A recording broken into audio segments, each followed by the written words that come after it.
오늘은 어버이 주일입니다. 가슴에 꽃을 달고 계시는 어버이들이나 아직 쑥스러워서 달질 못하고 계시는 어버이들이나 모든 어버이들이 오늘 이 어버이 주일에 하나님이 주시고 하나님이 내리시는 그 큰 은혜와 복을 충만히 받는 그런 주일이 되기를 간절히 소망합니다. 지난 며칠 전 이제 어버이날 때에 제가 전에 그 유명했던 노래인데요. G.O.D가 부른 어머니께라는 그 노래를 들어보았습니다. 그 노래 가사 가운데서 어머니는 짜장면을 싫다고 하셔서 하는 그 가사가 나오는데요. 그 부분에서 참 눈물이 나오더라고요. 왜 어머니는 짜장면을 싫다고 하겠는가? 어머니도 짜장면을 좋아하지요. 그런데 그 아들에게 짜장면을 한 그릇 사주고 자기는 사 먹을 돈이 없기 때문에 애야 나는 짜장면이 싫단다. 그렇게 거짓말을 한 것입니다. 우리 부모님들은 거짓말을 잘 하십니다. 거짓말을 하는 이유는 이제 다 자식들을 위해서지요. 애야 안 와도 된다. 그건 거짓말이기 때문에 찾아가야 되지요. 선물은 필요 없다. 근데 그것도 거짓말이기 때문에 선물도 드리는 것이 참 좋습니다. 저희 어머니가 세상을 떠나기 한 몇 주 전에 제가 집에 갔다가 염색을 하겠다고 염색을 타놓고 있는 모습을 보았습니다.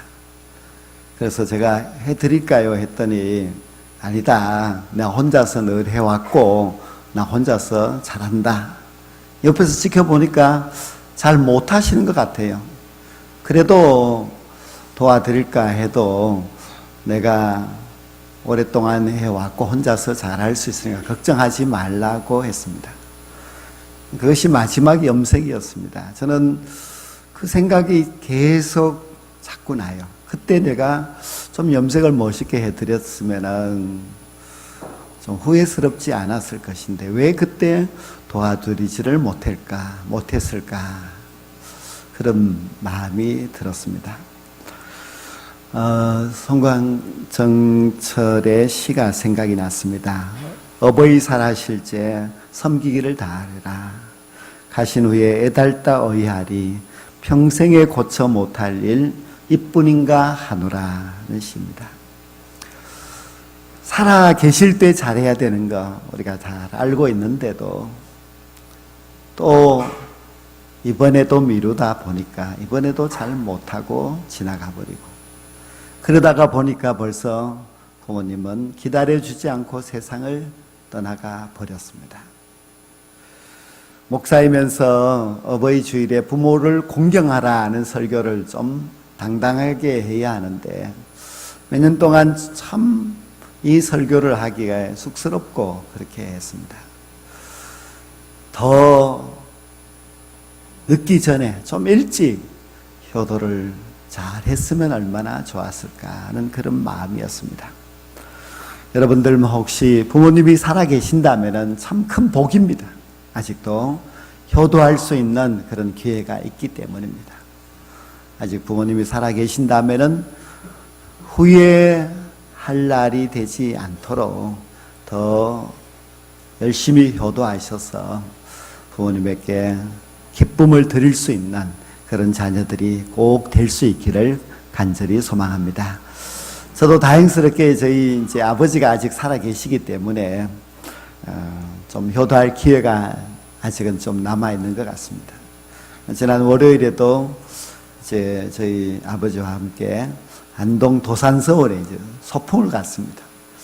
아주 막 신이 나서 이제 가시면서 여러 이야기를 하시는데 저희가 청년 때에 도산서원에 소풍을 갔는데 그때는 이제 교통편이 불편할 때이기 때문에 안동에 나왔더니 집으로 가는 차가 다 끊어져서 안동에서 집까지 밤새도록 걸어가셨다 그런 이야기를 해요. 밤새도록 걸어갔던 그 청년이 지금은 조금도 못 걸어서 휠체어 타고 도산서원 구경을 그렇게 하였습니다. 젊은 자녀들은 항상 미래를 향해서 가는데요. 연세가 많으신 부모님들은 항상 마지막을 향해서 가고 있습니다. 어쩌면 이것이 마지막 외식이 될 수도 있고, 어쩌면 이것이 마지막 또 소풍이 될 수도 있습니다. 우리 안나회 회원들이 항상 이제 원래 놀러 가면 이제 마지막일 수 있다 이러면서 이제 또 놀러 가시고 이렇게 하시는데요. 언제가 마지막이 되겠지요. 근데 그 언제가 마지막일지 우리가 알 수 없기 때문에 참 조금이라도 더 효도를 해드리는 것이 옳습니다. 성경은 우리들에게 자녀들아 주 안에서 너희 부모에게 순종하라. 이것이 옳으니라. 내 아버지와 어머니를 공경하라. 이것은 약속이 있는 첫 계명이니 가르쳐 주셨습니다. 이 가르침에서 처음에는 순종하라 하였고 그 다음 절에서는 내 아버지와 어머니를 공경하라 그렇게 말씀하고 있습니다. 순종과 공경 이 두 가지의 단어를 사용하고 있는데 이 두 단어가 무엇이 다르냐 하는 것을 알아야 됩니다. 순종은 이 마음적인 것입니다. 순종을 하려면 우리 마음이 이제 따라야 됩니다. 공경은 실제적이고 물질적인 것입니다. 우리가 부모님을 공경한다고 한다면은 좀 우리가 실제적으로 이제 뭐가 행동이나 또 물질이 따라가야 됩니다. 만약 이번 어버이 날을 보내시면서 부모님을 공경한다고 하시는 그런 자녀들이 가지는 못합니다. 그러나 제가 늘 부모님을 공경합니다. 말만 했다면은 그것은 공경이 될 수가 없습니다. 당연히 우리는 물질이 따라가야만 진짜 공경이 될 수가 있습니다. 물질이 없이 자기 행동이 없이 그냥 말로만 하는 그런 공경은 거짓이지요.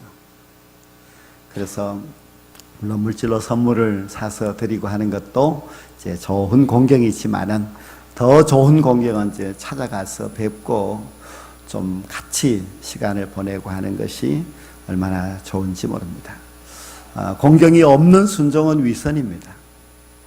그래서 우리가 말로만 하지 말고 정말 공경이 있는 순종이 되어서 부모님을 기쁘게 해드리는 그런 자녀가 되어야만 합니다. 또 우리가 순종이 없는 공경, 그것은 사실 위선입니다. 마음으로는 전혀 순종할 마음이 없어요. 부모님을 향하여서 존경심도 없고 부모님을 향한 그런 사랑도 없으면서 가서 용돈 드리고 가서 또 밥이라도 한 끼 사드리고 이렇게 한다고 해서 그것이 순종이냐? 순종이 아닙니다. 순종은 마음이 있어야 됩니다. 내 마음이 정말 부모님을 향하고 부모님을 향한 따뜻한 사랑과 존경심이 있어야만이 순종이 되는 것입니다. 순종이 없는 공경, 이것은 위선입니다. 그래서 우리는 이 공경, 우리가 행동으로나 물질로나 할 수 있는 공경도 잘 해야 되고 이 공경이 뒷받침되어 있는 순종이 되어야만 합니다. 그래서 여러분 모두는 정말 마음으로는 부모님을 향한 순종의 마음을 가지시고 그리고 여러분의 실제적인 삶과 또 물질을 통하여서 부모님을 잘 공경하셔서 진정한 효자와 효녀가 되시고 그리고 하나님께서 복 주시는 그런 큰 축복을 받는 자녀들이 다 될 수 있기를 간절히 원합니다. 왜 우리가 부모님을 공경해야 되는가 하면은요, 하나님께서 자신의 대행자로 부모님을 세워주셨습니다. 우리가 이 세상에 태어날 때에 하늘에서 뚝 떨어지질 않고 다 부모를 통해서 이 세상에 태어납니다. 우리가 어머니의 뱃속에 있을 때 하나님께서 우리를 창조하십니다. 부모님을 닮은 작품으로 창조를 해주십니다. 그래서 이 땅에 우리가 태어나게 되면은 부모님을 보면서 하나님을 알게 되고 또 하나님의 그 형상을 우리가 닮아가게 되고 합니다. 부모님이 바로 하나님과 우리 사이의 통로입니다. 그분이 바로 우리의 하나님을 향한 대행자로서 세워져 있습니다. 그래서 가정은 어떻게 보면 교회와 같습니다. 그 가정에서 이제 하나님을 배워가는 것이고 또 하나님의 형상을 느끼고 그렇습니다. 그래서 부모님은 자기의 자녀들에게 하나님이 어떤 분인지, 하나님이 어떤 사랑을 갖고 있는지를 잘 나타내야 됩니다. 내가 하나님의 대행자라고 생각한다면 사명감이 큽니다. 내가 잘못하면 악한 하나님이 되는 것이고, 내가 또 못되게 하면 못된 하나님이 되기 때문에 부모님은 하나님의 대행자로서 그 자녀에게 잘해야 되지요. 우리가 하나님의 사랑을 이 땅에서 가장 닮은 사람이 누구냐 한다면 당연히 부모님입니다. 부모님은 하나님의 사랑의 대행자입니다. 그래서 부모님의 그 사랑을 보면서 하나님의 사랑을 발견하게 되고, 부모님의 그 형상을 보면서 우리가 하나님의 형상을 닮아가는 것, 그것이 바로 가정에서 이루어져야 할 그런 귀한 일입니다. 그러므로 여러분들께서는 부모님의 영적 권위를 인정하고 항상 부모님에게 순종하는 자녀가 될 수 있기를 원합니다. 또 하나님의 말씀에 하면 자녀들아 주 안에서 내 부모에게 순종하라고 말씀하고 있습니다. 그래서 여기서 주 안에서라고 하니까 순종해야 될 것이 있고 순종 못할 것이 있다, 또 그렇게 이제 생각할 수도 있습니다. 그러나 주 안에서 내 부모에게 순종하라고 하는 그 말씀의 뜻은 우리가 주 안에서 살아가는 사람이니까, 즉 예수님을 믿는 사람이니까, 우리는 예수님을 믿지 않는, 주 안에 있지 않고 주 밖에 있는 많은 세상 사람들과 다르게 우리 부모님에게 순종을 잘 해야 한다는 뜻입니다. 세상에 믿지 않는 사람들은 하나님의 말씀이 그들에게는 없고 하나님이 주시는 법도가 그들에게는 없습니다. 그러나 우리는 하나님이 우리에게 주신 계명이 있습니다. 하나님이 우리에게 주신 명령이 있습니다. 부모를 공경하라고 하는 그 명령을 가진 자로서 주의 백성이기 때문에 더 부모를 잘 공경하고, 그리고 세상 모든 사람들에게 그리스도인은 다르다는 것을 우리가 좀 똑똑하게 보여줄 수 있어야만 합니다. 성경은 우리에게 부모에게 순종하는 것이 이것이 마땅하다고 했습니다. 마땅하다는 뜻은 윤리적으로도 옳고 도덕적으로도 그것이 옳다는 것입니다. 이것이 틀린 말이 아니고 올바른 하나님의 뜻이기 때문에 마땅하다고 말씀하고 있습니다. 또 성경은 부모를 공경하는 것이 약속이 있는 첫 계명이라고 했습니다. 첫 계명을 알려면은 10계명을 알아야 됩니다. 10계명은 10가지 계명인데 그 첫 번째 계명이 다른 신을 섬기지 말라는 계명입니다. 근데 그것이 첫 계명인데 왜 부모를 공경하는 것을 첫 계명이라고 말했는가 하면은 10계명에는 1계명부터 4계명까지는 하나님을 향한 계명입니다. 그리고 5계명부터 10번째 계명까지는 인간을 향한 계명인데, 그 인간을 향한 6가지의 계명 가운데서 첫 번째가 내 부모를 공경하라는 계명이라는 그 뜻입니다. 우리가 하나님만을 섬겨야 돼요. 다른 신을 섬기지 말고 하나님만을 섬겨야 되는 첫 번째 계명을 너무너무 중요하게 생각합니다. 그와 마찬가지로 5번째 계명인 내 부모를 공경하라고 하는 이 계명 역시 너무너무 중요합니다.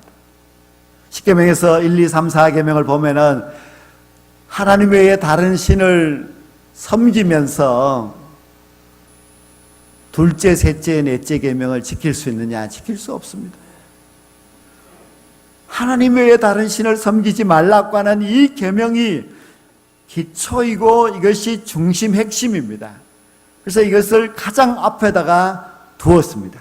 마찬가지로 내 부모를 공경하라고 하는 이 인간을 향한 계명 가운데 첫 번째 있는 계명도 다른 그 뒤에 있는 계명의 중심이고 그것이 원리입니다.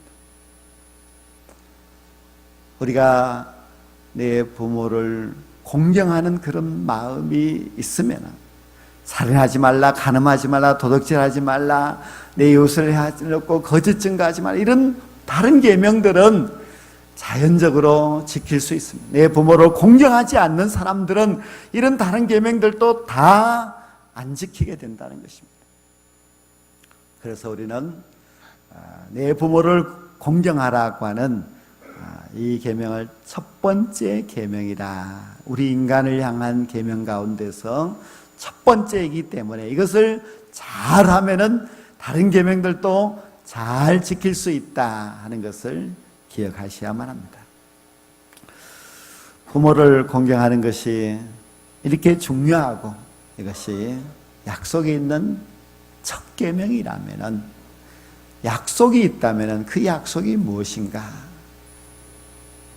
부모를 공경하면 무엇이 좋단 말인가 하는 것을 우리가 또 성경을 통해서 알아야 됩니다. 부모를 공경하면 좋은 것이 있습니다. 구약 10계명에서는 내 부모를 공경하라 말씀하시면서 그리하면 하나님이 내게 준 땅에서 내 생명이 길리라 해서 하나님이 주신 그 땅에서 오래 산다 그렇게 표현하고 있습니다. 그런데 에베소서 6장 이 말씀에서는 내 부모를 공경하면 내가 잘되고 땅에서 장수하리라 말씀하고 있습니다. 한 가지가 더 붙었습니다. 앞에 보면은 잘되고 장수한다 그렇게 축복을 주고 있습니다. 잘되는 것 참 중요합니다. 우리가 부모님을 공경하면은 잘 된다고 했습니다. 왜 부모님을 공경하는데 잘 되느냐? 부모님을 공경한다고 하는 것은 그 가정에서 모든 인격이 잘 형성되고 또 우리의 마음에 참된 평안이 있기 때문에 나가서도 모든 것이 다 잘 될 수 있다는 것입니다. 물론 우리가 가화만서성이라는 그 말도 있습니다만은요, 우리가 이 세상에 태어나면서 가장 먼저 관계를 맺는 사람이 부모와 자녀와의 관계인데, 이 부모와 자녀와의 관계가 잘못되면은 세상의 다른 일을 아무리 열심히 해도 잘 될 수가 없다는 그런 뜻입니다. 우리가 부모를 공경하는 그 마음을 가지고 살아가게 되면은 잘 됩니다. 어디 가서 무엇을 하든지 잘 되고 누구를 만나서 어떤 관계를 맺든지 잘 될 수 있습니다. 그래서 부모님을 공경하셔서 이 땅에 사는 동안에 무엇을 하든지 잘 되는 그런 귀한 축복을 여러분 모두가 받게 되기를 간절히 원합니다. 또 약속 있는 첫 계명 부모 공경에서는 하나님이 주신 땅에서 장수한다는 약속이 있습니다. 이 말씀을 본다면 부모를 공경하는 사람들은 80세, 100세 아주 오래오랫동안 잘 살고, 부모를 공경하지 않는 사람은 일찍 죽는다 그런 뜻으로 또 해석하면서 일찍 죽는 분들의 마음에 아프고 이렇게 하면 안 됩니다. 장수한다고 하는 것은 장수할 수 있는 그런 조건이 갖추어진다는 뜻입니다. 즉 우리가 부모님을 공경하게 되면은 거기에는 마음의 평안이 있고 그 가정에는 기쁨이 있고 행복이 있습니다.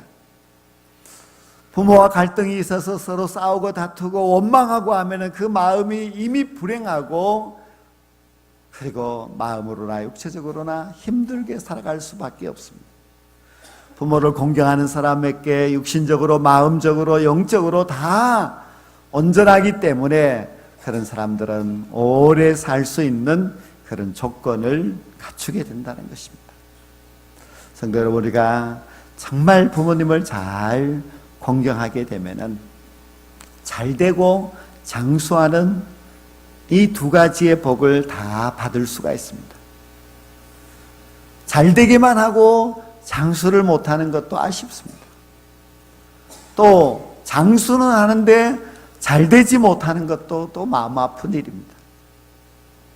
어떤 분은 너무너무 잘 됐는데 일찍 세상을 떠나버렸습니다. 그것도 참 슬픈 일이지요. 근데 어떤 분은 너무 오래 살아요. 정말 장수의 복을 누리고 있는데 잘 되는 것이 없어요. 늘 고생, 힘들고 그래요. 그것도 역시 참 좋은 축복이라고 할 수가 없습니다. 근데 하나님께서는 참 너무너무 감사하게도 내 부모를 공경하라. 그리하면 내가 잘 되고 장수한다. 그렇게 말씀하고 있습니다. 여러분들 이 땅에 사는 날 동안 마음으로 부모님에게 순종을 잘 하시고 또 실제적인 행동, 물질로도 부모님을 잘 공경하셔서 이 세상에 사는 날 동안 잘 되고 또 오래 사는 그런 귀한 진짜 축복을 받게 되는 여러분 모두가 될 수 있기를 주의 이름으로 간절히 축원합니다. 기도드리겠습니다.